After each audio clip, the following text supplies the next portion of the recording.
What's up guys, welcome back to Tech Phantom. And in today's video, the price and the launch date of the Samsung Galaxy Z Fold 4 and the Flip 4 is getting official. So before getting into this video, if you're new here, then do consider subscribing to our channel Tech Phantom and hit that bell icon so you never miss an update from us. So let's get started.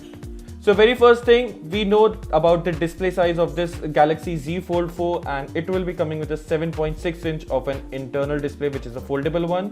The camera department is the same of this triple camera setup with a 12 megapixel of all the three cameras, primary camera, ultra wide and the telephoto lens up to 3x. On the performance side, it will be coming with Snapdragon 8 Gen 1 Plus chipset, which is the latest one in the market. And not only that, it will be coming with the best-in-class storage option with up to 1 terabyte of internal storage.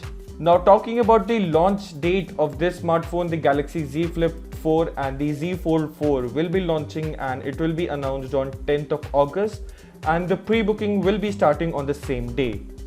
But the phone sale will be starting from 26th of August, and not only that, the Samsung might be also be introducing a new Galaxy S22 color with this launch event, which will be the lavender color, and the phone with that color option will also be available on August 26th too.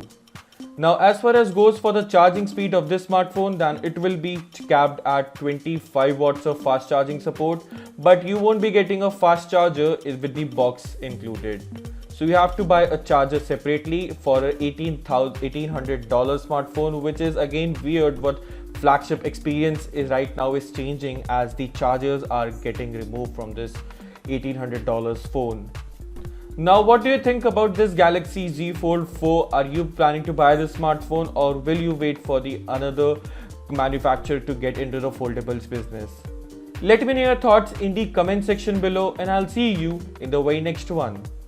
And also, if you're looking to buy a best smartwatch at different budgets, you can also check out the card and also in the link in the description below, so you will be staying updated.